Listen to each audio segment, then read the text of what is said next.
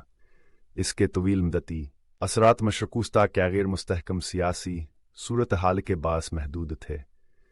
اس معاہدے کے ذریعے قائم کی گئی جنگ قلیل مدتی ہوگی، کیونکہ اس کے بعد کی دہائیوں میں عیسائیوں اور مسلمانوں کے درمیان نئی دشمنیاں پھوٹ پڑیں گی، جس کے نتیجے میں تھاؤس فورسٹر میں مملوک سلطنت کے ہاتھوں یروشلم کا حتمی نقصان ہوا۔